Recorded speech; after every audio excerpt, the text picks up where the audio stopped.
Hi friends, ಎಲ್ರಿಗೂ ನಮಸ್ಕಾರ. Friends, ನಾನಿವತ್ತು ಮಂತ್ರಾಲಯದಲ್ಲಿ 2ನೇ ದಿನ ವ್ಲಾಗ್ನ ಸ್ಟಾರ್ಟ್ ಮಾಡ್ತಾ ಇದ್ದೀನಿ. ಇವಾಗ ಸ್ವಲ್ಪ ಲೇಟಾಗಿ ಎದ್ದಿದ್ದೀವಿ. ಇವತ್ತು ಎದ್ಬಿಟ್ಟು ಎಲ್ಲರೂ ಕೂಡ ರೆಡಿಯಾಗಿದ್ದೀವಿ.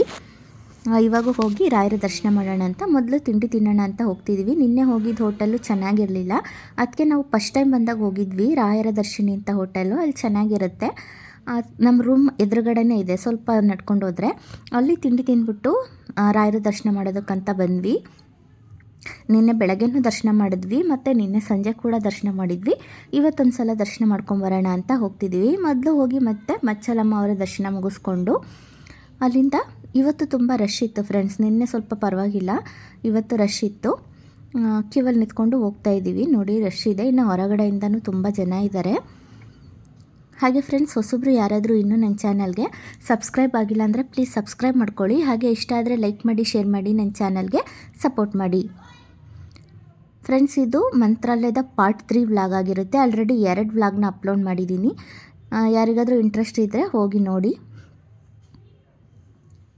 ಫ್ರೆಂಡ್ಸ್, ದರ್ಶನನ ಮುಗಿಸ್ಕೊಂಡು ಬಂದ್ವಿ. ನಿನ್ನೆ ಹೊಳೆ ಹತ್ರ ಹೋಗೋಕ್ಕಾಗಿರಲಿಲ್ಲ.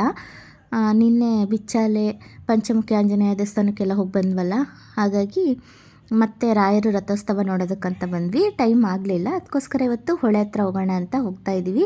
ಹಾಗೆ ಕಲ್ಯಾಣಿ ಕೂಡ ಇದೆ, ಅದನ್ನು ಕೂಡ ತೋರಿಸ್ತೀನಿ. ಮೊದಲು ಹೋಗಿ ಹೊಳೆ ಹತ್ರ ಹೋಗಿ ಬರ್ತೀವಿ.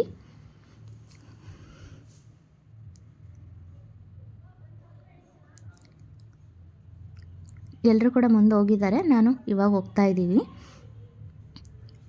ಹಾಗೆ ಫ್ರೆಂಡ್ಸ್, ಇಲ್ಲಿ ನದಿಗೆ ದೀಪನ ಹಚ್ಚಿ ಬಿಡ್ತಾರೆ. ಅವರು ಅಷ್ಟೇ ತುಂಬ ಜನ ಇರ್ತಾರೆ. ಇನ್ನು ಹೋಗ್ತಿದ್ದಂಗೆ ಹೊಳೆ ಹತ್ರನೂ ಇರ್ತಾರೆ ಫ್ರೆಂಡ್ಸ್.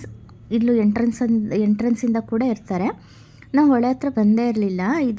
ಈ ಸಲನೇ ಫಸ್ಟ್ನೇ ಸಲ ಹೊಳೆ ಹತ್ರ ಬರ್ತಿರೋದು.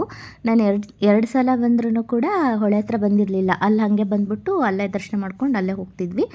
ಇಲ್ಲಿ ತೊಗೊಂಡೆ ನಾನು ಇವಾಗ ದೀಪನ ನದಿಗೆ ಬಿಡೋದಕ್ಕೆ.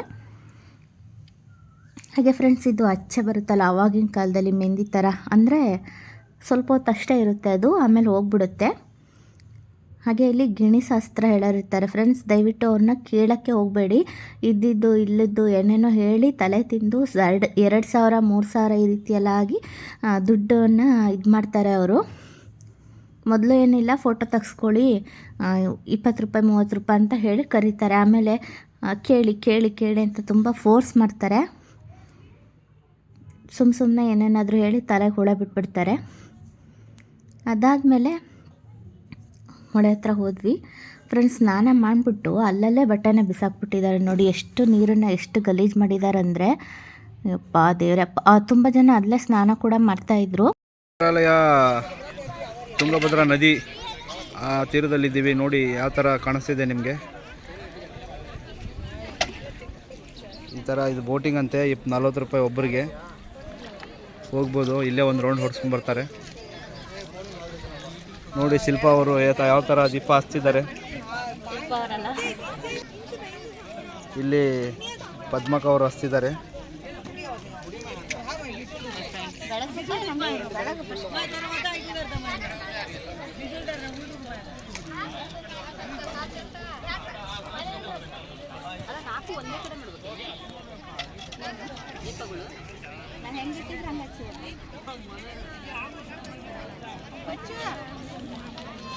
ಫ್ರೆಂಡ್ಸ್, ನದಿಗೆ 3 ಸಲ ಬೆಳಗ್ಬಿಟ್ಟು ಬಿಡಬೇಕು. ನಾನು ಕೂಡ ಬೆಳಗಿದ್ದೀನಿ. ಅವ್ರು ಆಮೇಲೆ ವಿಡಿಯೋ ಸ್ಟಾರ್ಟ್ ಮಾಡಿದ್ದಾರೆ, ಹಾಗಾಗಿ ಒಂದೇ ಸಲ ಬೆಳಗಿರೋದು ಬಂದಿದೆ. ಬೆಳಗ್ಬಿಟ್ಟು ನದಿಗೆ ಬಿಡಬೇಕು. ನೋಡಿ, ಅದೆಷ್ಟು ಚೆನ್ನಾಗಿ ತೇಲ್ಕೊಂಡು ಹೋಗ್ತಿದೆ ಅಂತ. ಸಂಜೆ ಟೈಮಲ್ಲಾದರೆ ಇನ್ನೂ ಚೆನ್ನಾಗಿರುತ್ತೆ. ಕತ್ಲಾಗಿರುತ್ತಲ್ಲ, ದೀಪ ಹಚ್ಚಿದಾಗ ಚೆನ್ನಾಗಿ ಕಾಣಿಸ್ತಿರುತ್ತೆ. ಫ್ರೆಂಡ್ಸ್, ನಾವಿವಾಗ ತೆಪ್ಪ ಅಂತಾರಂತೆ, ಅದಕ್ಕೆ ಕೇಳಿದೆ ನಾನು ಅವರಿಗೆ, ಅದರಲ್ಲಿ ಹೋಗಿ ಬರೋಣ ಅಂತ. ಎಲ್ಲರೂ ನಾವು ಬರಲ್ಲ ಅಂತ ಅಂದರು. ಅದಕ್ಕೆ ನಾನು ನನ್ನ ತಮ್ಮ ಹೊರಟಿದ್ದೀವಿ ಹೋಗಿ ಬರೋಣ ಅಂತ. ಜಸ್ಟ್ ಇಲ್ಲಿಂದ ಅಲ್ಲಿವರೆಗೂ ಕರ್ಕೊಂಡು ಹೋಗ್ತಾರೆ ಫ್ರೆಂಡ್ಸ್. 40 ರೂಪೀಸ್ ಅಂತೆ ಒಬ್ಬರಿಗೆ. ಫುಲ್ಲು ಅಲ್ಲಿವರೆಗೂ ಹಂಗೆ ಗಲೀಜು ಮಾಡಿದ್ದಾರೆ ಫ್ರೆಂಡ್ಸ್. ನೀರು ಏನು ಜಾಸ್ತಿ ಇಲ್ಲ.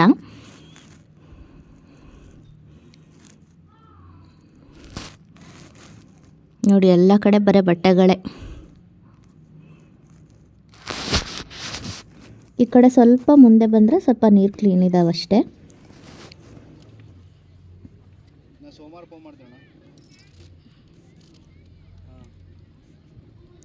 ಫ್ರೆಂಡ್ಸ್ ದೀಪ ಬಿಟ್ಟಿದ್ರಲ್ಲ ಅದೆಲ್ಲ ಬರ್ತಿದೆ ನೋಡಿ ಇಲ್ಲಿ.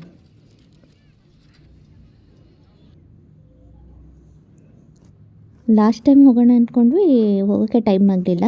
ಈ ಸಲ 2 ಡೇಸ್ ಇದ್ವಲ್ಲ, ಅದಕ್ಕೋಸ್ಕರ ಹೋಗೋಣ ನದಿ ಹತ್ರನೂ ಹೋಗಿ ಬರೋಣ ಅಂತ ಬಂದ್ವಿ. ಹೋಗಿ ಬಂದ್ವಿ ಫ್ರೆಂಡ್ಸ್. ಸ್ವಲ್ಪ ಅಲ್ಲಿ ತನಕ ಮುಂದೆ ಫುಲ್ಲು ಅಲ್ಲಿವರೆಗೂ ಕರ್ಕೊಂಡೋಗಲ್ಲ ಅವರು, ಅಲ್ಲಿವರೆಗೂ ಕರ್ಕೊಂಡೋಗಿ ಬರ್ತಾರೆ. ನೋಡಿ ಇಲ್ಲಿ ಗಿಣಿ ಶಾಸ್ತ್ರ ಹೇಳ್ತೀವಿ ಅಂತ ಕರೀತಿದ್ರು, ಇಲ್ಲ ಬೇಡ ಅಂತ ಹೇಳಿ ಬಂದ್ವಿ. ಫೋಟೋ ತಗೊಳ್ಳೋದಕ್ಕೆ 200 ಕೇಳಿದ್ರು ಫ್ರೆಂಡ್ಸ್ ಗಿಣಿ ಹಿಡ್ಕೊಂಡು. ಲಾಸ್ಟ್ ಟೈಮಲ್ಲಿ 30 ರೂಪಾಯೋ 40 ರೂಪಾಯೋ ಕೊಟ್ಟಿದ್ವಿ.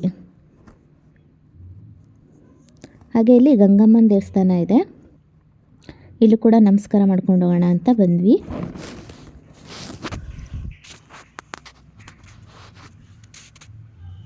ಹಾಗೆ ಇಲ್ಲಿಂದ ಇವಾಗ ಕಲ್ಯಾಣಿ ಹತ್ರ ಹೋಗೋಣ ಅಂತ ಹೊರಟಿದ್ದೀವಿ. ಬಂತು ಕಲ್ಯಾಣಿ, ಬನ್ನಿ ಯಾವ ರೀತಿಯಾಗಿದೆ ಅಂತ ತೋರಿಸ್ತೀನಿ. ಗೇಟ್ ಹಾಕಿದ್ದಾರೆ, ಹಾಗೆ ಹೊರಗಡೆಯಿಂದನೇ ಸ್ವಲ್ಪ ವಿಡಿಯೋ ಮಾಡ್ಕೊಂಡಿದ್ದೀನಿ. ತುಂಬ ಚೆನ್ನಾಗಿದೆ ಫ್ರೆಂಡ್ಸ್ ಕಲ್ಯಾಣಿ. ನಾನು ಇದನ್ನು ನೋಡಿರಲಿಲ್ಲ ಲಾಸ್ಟ್ ಟೈಮ್ ಬಂದಾಗ. ತುಂಬ ಚೆನ್ನಾಗಿದೆ. ಗೇಟ್ ಹಾಕಿದ್ದಾರೆ, ಒಳಗಡೆ ಬಿಡ್ತಾರೋ ಇಲ್ವೋ ಗೊತ್ತಿಲ್ಲ, ಒಟ್ಟು ಗೇಟ್ ಹಾಕಿದ್ರು. ಹಾಗೆ ಸ್ವಲ್ಪ ವಿಡಿಯೋ ಮಾಡಿಕೊಂಡು ಬಂದೆ ನಾನು.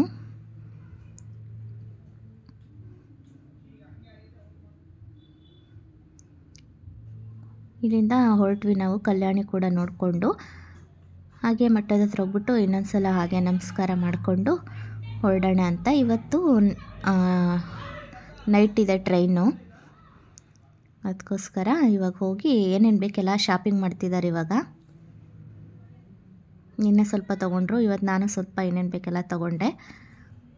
ನಮ್ಮ ರೂಮ್ ಇಲ್ಲೇ ಸ್ವಲ್ಪ ಮುಂದೆ ಇದೆ, ಆರ್ಚ್ ಇದೆ ಅಲ್ವಾ, ಅಲ್ಲೇ ಸ್ವಲ್ಪ ಮುಂದೆ ಬಂದ್ವಿ ನಾವು ಇವಾಗ ರೂಮಿಗೆ.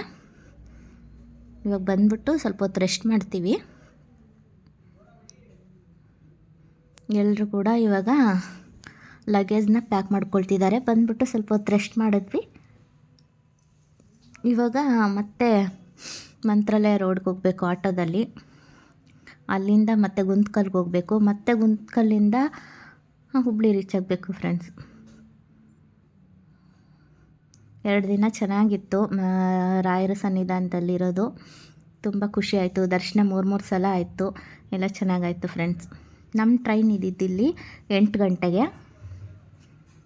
ಅದಕ್ಕೋಸ್ಕರ ನಾವು 6:15ಗೆ ಎಲ್ಲ ಸ್ನ್ಯಾಕ್ಸ್ ಎಲ್ಲ ಸ್ವಲ್ಪ ತಿಂದ್ಕೊಂಡು ಬಂದುಬಿಟ್ವಿ. ಅಷ್ಟೊತ್ತಲ್ಲಿ ಊಟ ಮಾಡೋಕ್ಕಾಗಲ್ಲ 6 ಗಂಟೆಗೆ ಅಂತ. ಹಾಗೆ ಟ್ರೈನಲ್ಲಿ ಏನೂ ತಿನ್ನೋಕ್ಕಾಗೋದಿಲ್ಲ, ತಿನ್ನೋದು ಇಲ್ಲ ನಾವು ಯಾರು ಟ್ರೈನಲ್ಲಿ ಏನೂ. ಮನೆಯಿಂದ ಏನಾದರೂ ಸ್ನ್ಯಾಕ್ಸ್ ಮಾಡ್ಕೊಂಬಂದಿದ್ರು ಅದನ್ನೇ ತಿಂತೀವಿ ಫ್ರೆಂಡ್ಸ್. ಹಾಗೆ ಸಾನು ಈ ಥರ ಆಟಾಡ ತೊಗೊಂಡಿದ್ಲು, ಅದನ್ನು ನಾನು ಹಾಕ್ಕೊಂಡಿದ್ದೆ. ಸ್ವಲ್ಪ ಹೊತ್ತು ಗಾಳಿನೇ ಹೋಗಲ್ಲ ಫ್ರೆಂಡ್ಸ್ ಅದರಲ್ಲಿ, ಸ್ವಲ್ಪನೂ ಕಿವಿಗೆ ಚಳಿ ಚೆನ್ನಾಗಿರುತ್ತೆ. ರಶ್ಶು ನೋಡಿ ಫುಲ್ಲು ಹೆದರಿಕೆ ಆಗಿಬಿಟ್ಟಿತ್ತು ನಮಗೆ. ಅದಕ್ಕೆ ನಾವೇನು ಮಾಡಿದ್ವಿ ಅಂದರೆ ಸ್ವಲ್ಪ ಮುಂದೆ ಹೋದ್ವಿ, ಈ ಕಡೆ ಎಲ್ಲ ಜನ ಇರ್ತಾರೆ ಅಂತ. ಅಲ್ಲಿ ಸ್ವಲ್ಪ ನಿಂತ್ಕೊಂಡೇ ಹೋದ್ವಿ ನಾವು. ನೋಡಿ ಎಲ್ಲರೂ ಇಲ್ಲೇ ಇಳಿತಿದ್ದಾರೆ ಗೊಂತ್ಕಲ್ಲಲ್ಲಿ. ನಾವು ಕೂಡ ಇಳಿದ್ಬಿಟ್ಟು ನಮ್ಮ ಟ್ರೈನ್ ಬರೋದಕ್ಕೆ ಇನ್ನೂ 1 ಅವರ್ ಟೈಮ್ ಇತ್ತು ಹುಬ್ಳಿಗೆ ಹೋಗೋಕ್ಕೆ, ಅದಕ್ಕೋಸ್ಕರ ನಾವು ಕೂತ್ಕೊಂಡಿದ್ದೀವಿ ಫ್ರೆಂಡ್ಸ್. ಡೈರೆಕ್ಟ್ ಟ್ರೈನ್ ಇದ್ದರೆ ಏನೋ ಅನಿಸಲ್ಲ, ಇಲ್ಲಿ ಇಳಿದ್ಬಿಟ್ಟು ಹೋಗ್ಬೇಕಲ್ವಾ, ಅದಕ್ಕೆ ಸ್ವಲ್ಪ ಟಯರ್ಡ್ ಅನಿಸುತ್ತೆ. ಚಳಿಗೋ ಏನೋ ಗೊತ್ತಿಲ್ಲ, ನೈಟ್ ಟ್ರೈನಿಗೆ ಹೋಗಿ ಮತ್ತೆ ನೈಟ್ ಟ್ರೈನಿಗೆ ಬಂದ್ವಿ ಅಂತ ಗೊತ್ತಿಲ್ಲ. ಪ್ರತಿಯೊಬ್ಬರಿಗೂ ಹೋಗಿ ಬಂದಮೇಲೆ ಹುಷಾರಿಲ್ಲ ಫ್ರೆಂಡ್ಸ್, ಎಲ್ರಿಗೂ ಶೀತ ಕೆಮ್ಮು ಜ್ವರ, ಏನಕ್ಕಂತ ಗೊತ್ತಿಲ್ಲ. ಈ ಸಲ ಹಂಗಾಗಿದೆ, ಯಾಕಂದರೆ ತುಂಬ ಚಳಿ ಇತ್ತು ಫ್ರೆಂಡ್ಸ್. ಹಾಗೆ ಮನೆಯಲ್ಲಿ ಪಾಪ್ಕಾರ್ನು, ಹಾಗೆ ಶೇಂಗಾ ಹೋಳಿಗೆ, ಆಮೇಲೆ ಎಳ್ಳು ಹೋಳಿಗೆ ಅದೆಲ್ಲ ಮಾಡ್ಕೊಂಬಂದಿದ್ರು, ತಿಂತಾಯಿದ್ದೀವಿ.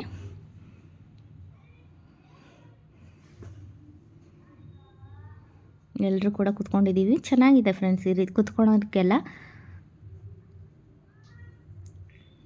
ಹಾಗೆ ನಮ್ಮ ಟ್ರೈನ್ ಈಗ ಹೊರಡೋ ಟ್ರೈನ್ ಕೂಡ ಅನೌನ್ಸ್ ಆಯಿತು, ಬಂದ್ವಿ ನಾವು ಫ್ರೆಂಡ್ಸ್. ನಾವಿವಾಗ ಹುಬ್ಳಿ ರೈಲ್ವೆ ಸ್ಟೇಷನ್ ರೀಚ್ ಆದ್ವಿ, ಮತ್ತೆ ವಿಡಿಯೋ ಮಾಡ್ಕೊಳಕ್ಕೆ ಹೋಗಲಿಲ್ಲ. ನಾವಿವಾಗ ಮನೆಗೆ ಬಂದ್ವಿ. ನಾನು ಅಲ್ಲಿಂದ ಏನೇನು ತಂದೆ ಅಂತ ತೋರಿಸ್ತಿದ್ದೀನಿ ಫ್ರೆಂಡ್ಸ್. ಒಂದು ಫೋಟೋ ಬೇಕಾಗಿತ್ತು, ಒಂದು ದೊಡ್ಡ ಫೋಟೋ ಹಾಲಲ್ಲಿ ಹಾಕಿದ್ದೀನಿ, ಇನ್ನೊಂದು ದೇವ್ರ ಮನೇಲಿ ಇತ್ತು ಮುಂಚೆ, ಅದನ್ನು ತೆಗೆದ್ಬಿಟ್ಟಿದ್ದೆ. ಸ್ವಲ್ಪ ಮುಕ್ಕಾಗಿತ್ತು, ಅದು ಇಡಬಾರ್ದು ಅಂತ. ಇವಾಗ ಹೊಸ ಫೋಟೋ ತಂದಿದ್ದೀನಿ, ಚೆನ್ನಾಗಿದೆ. ತುಂಬ ದಿನದಿಂದ ಇಲ್ಲೇ ತೊಗೊಳ್ಳೋಣ ಅಂತಿದ್ದೆ, ಆಗ್ತಾನೆ ಇರಲಿಲ್ಲ ಫ್ರೆಂಡ್ಸ್. ಇವಾಗ ತೊಗೊಂಬಂದೆ. ಹಾಗೆ ಗಂಧ ತೊಗೊಂಬಂದೆ. ಹಾಗೆ ಫ್ರೆಂಡ್ಸ್ ವಿಗ್ರಹ ತೊಗೊಂಬಂದೆ ಒಂದು. ತುಂಬ ದಿನದಿಂದ ತರಬೇಕು ಅಂತಿದ್ದೆ, ಆಗ್ತಾನೆ ಇರಲಿಲ್ಲ. ಇವಾಗ ತೊಗೊಂಬಂದೆ ಫ್ರೆಂಡ್ಸ್. ನನಗಂತೂ ತುಂಬ ಖುಷಿ ಆಯಿತು. ಒಂದು ಚಿಕ್ಕದು ವಿಗ್ರಹ ಕೂಡ ತಂದಿದ್ದೀನಿ.